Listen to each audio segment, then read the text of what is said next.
Енді жалғыздық болмайды. Көп адамдар үйленемін деп ойлайды. Шын мәнінде көп балалы отбасында сіз өзіңізді жалғыз сезінесіз. Сонымен қатар психологтар некеде жан-жақты қарым-қатынас жоқ және адамның өзімен өзі өмір сүруін қиындатады деп санайды. Армысыздар, ассалаумағалейкум құрметті достар, құрметті тыңдарман. Біздің бақытты жүрек бағдарламамызға қош келдіңіздер. Тіркелмеген болсаңыздар, тіркеліп қойыңыздар. Сұрақтарыңыз болса, біздің бейне жазбаның бетіндегі WhatsApp нөмірімізге хабарлассаңыздар болады. Лайкта аямаңыздар, комментарияларда бейнебаянның астында жазып кетіңіздер. Жалғыздық кішкентай кезінен басталады. Сіз әлі де бір-біріңізді жақсы көресіз. Бірақ өмір жаңа басымдықтарды ашады. Енді сіздің назарыңызды ондаған түрлі нәрселер алады. Адам жұмыста шаршайды. Тіпті үйдегі мәселелерді талқылағысы келмейді. Немесе әйелдің баламен ауырғаны сонша күйеуімен сөйлесе алмайды. Тіпті оның істерін де қызықпайды. Солай емес пе? Күннен күнге біздің өмірімізде осы мәселелер кездеседі. Мүмкін сіздің де өміріңізде осындай жағдай. Қарым-қатынастағы екі негізгі мәселе: өз сезімдері туралы айта алмау және басқаларды тыңдау. Бірақ сіздің неке жақын адамдар одағынан көршілердің өміріне айналып бара жатқанын сезінсеңізде, бәрі жоғалмайды. Екінші, бөліңізбен сөйлесіп, қаншалықты жалғыз екеніңізді айтып көріңіз.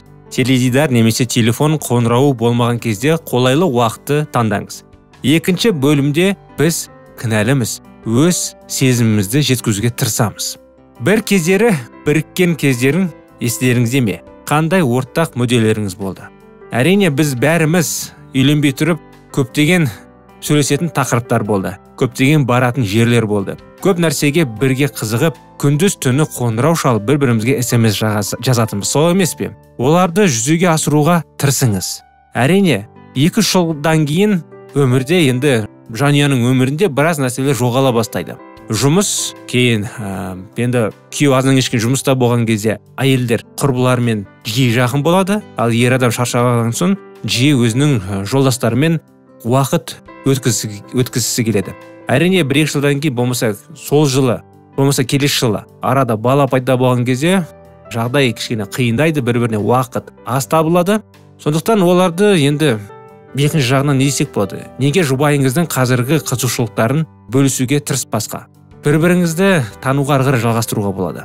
Әрине, бала бұл өмірге келгеніне кінәлі емес. Сондықтан оған арнайы уақыт тауып, оны тәрбиелеп, оны өсіріп, әрине бір-біріңізді де ұмытпауларыңыз керек. Күйеу әйеліне көмектесіп. Өйткені алдыңғы бағдарламада айтып кеткен едік, күйеулер ойлайды, әйел үйде отырады, басқа не істейді, не істеп шаршайды дегендей. Өздеріңізді әйелдің орнына қоя алмайсыздар енді, бірақ оны түсінуге де тырысыңыздар. Әсіресе карантин уақытында көп ер кісілер әйелдерін кішкене түсінуге тырысты деп ойлаймын. Сондықтан біраз адамдар енді ол нәрсені түсінбей, болмаса аздан кешкен үйде отырып, карантин уақытысында үйге сыймай көп жанұялар өкініштіге орай ажырасып кетті. Ал біраз жанұялар қайта тығыз қарым-қатынасты құрып, ары қарай бақытты өмір сүруге тырысып жүр. Карантин уақытында енді аздан кешкен бірге жүрген кезде енді ер адам аса жұмыс істей алмайды ғой. Күндіз-түні үйде әйел айтады, мынаны көмектесші дейді. Балаға бүйтші, сөйтші деп, енді аздан кешкен әйел өзі істеген нәрселерді күйеуімен кішкене бірге істеуге тырысады. Енді күйеу үйінде ғой. Үйде отырғаннан басқа не істейді?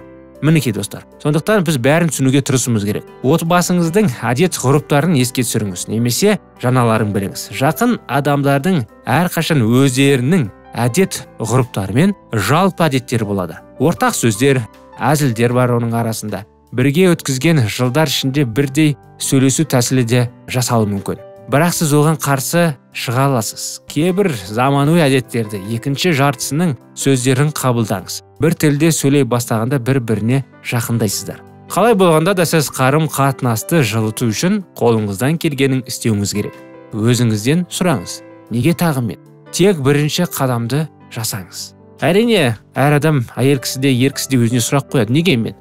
Әрдайым ол істей беруім керек пе деп. Екеуіңізде екі жақта да одай сұрақты қоймай, екі жақта да қадам бассаңыз, екеуіңізде ортадағы қарым-қатынасты жақсы сақтап, оны одан ары қарай керемет қылуға тырысуларыңызға мүмкіндік бар. Өзіңіздің жарыңызға оның сізге қажет екенін және оны бағалайтынын көрсетіңіз. Мұны істеу үшін қарапайым әдістерді пайдалану қажет. Мысалы, әдеттегі гүл шоқ. Әрине, әрдайым 25 болмаса 101 гүл сыйлау мүмкіндік жоқ, солай емес пе? Ең болмаса бір қарапайым бір гүл шоғын сыйлап, кішкене көңіл бөлсеңіз, оның өзі жеткілікті деп ойлаймын. Бірақ кейбір әйел кісілер өкінішке орай ол жеткіліксіз. Оларға ресторанға апару керек, үлкен букет гүл сыйлау керек. Сол кезде ғана ол ондайды сезінеді. Бірақ ол тек қана сезім, шынайы махаббат емес.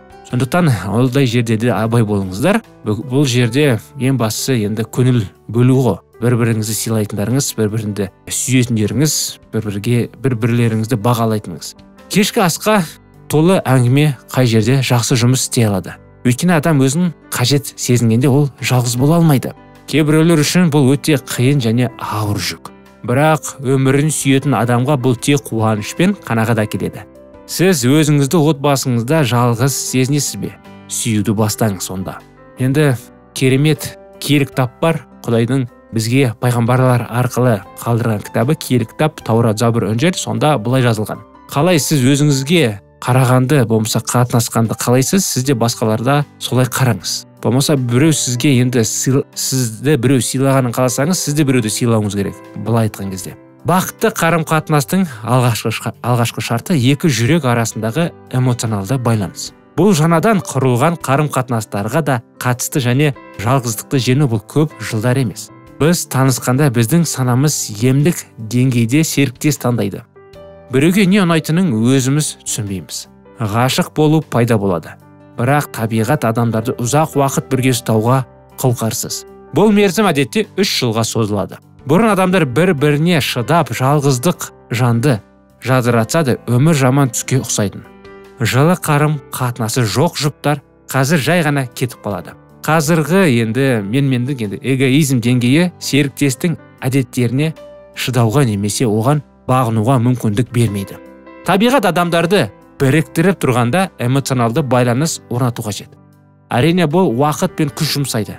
Бірақ нәтиже тұрарлық достар. Мұны ең алдымен әйел жасау керек. Ол некедегі сезімдерді басқарады. Серіктестің эмоционалдық жағдайын сезініп, оның сезімдері мен ниеттеріне сезімталдықпен қарау керек. Әйелдер бастау керек деп, ер адамдар, сіздер де қолдарыңыздан келгенін істеуге тырысыңыздар. Әйел оны шабыттандырады және қолдайды. Сол емес пе? Дәл сол кезде адам өзінің сезіміне жауап беріп, рухани байланыс құру процесіне қатысады. Бұл процесте бірге көркем фильм көру немесе аяушылық үшін кітап оқу, театрлар мен мұражайларға бару жақсы көмек болады. Енді басқа да тәсілдер бар. Кішкене фантазияны қоссаңыздар. Мұның бәрі жан мен сезімді дамытады. Көргеніңізді талқылау адамдар арасында көрінбейтін жүк тудырып, қарым-қатынасты нығайтады. Болмаса әйел өзінің аздан кешке істеген ісімен бөліссе, кішігірім болмаса, ер адам бірақ күннен күнге әдеттегі нәрселермен бөлісіп, адамдар бір-бірінен шаршайды. Сондықтан жаңа нәрселерді іздеуге тырысыңыздар. Сырттан емес, бірге, мысалы расында жаңа айта кеткенде бір кино көріп, бір жерге барып, серуендеп, енді бірге тырысыңыздар жаңа нәрселерді табуға. Сіз бала туралы екінші жарыңызбен сөйлесе аласыз. Еске енді алулар, біраз сәттер есіме түсті.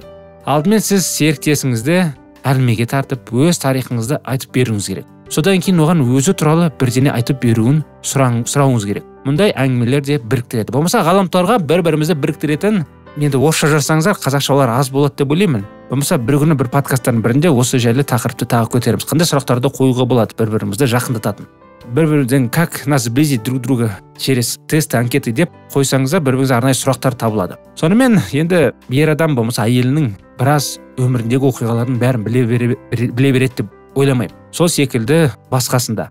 Әйелі барлығын айтып үлгермейді. Кейбір нәрселер болып қалады. Күйеуіне басқа бір әңгімеде айтып жатқан кезде күйеуі таңғалып, бұны мен білмеппін, сенің мұндай қолынан келетін мысалы дегендей ше. Егер адамдар 3 жыл бойы осындай байланысты сақтай алса және олардың бірге болуына ешкім ешқашан кедергі жасай алмайды. Ешқандай жанжал, опасыздық немесе ажырасу. Махаббат олармен өмір бойы бірге жүреді. Олар бірге қарттықты қарсы алады. Мұндай неке бұзылмайды. Әрине бұл фантастика болып көрінуі мүмкін, кейбіреулерге қалай енді бір өте тәтті романтика болуы мүмкін.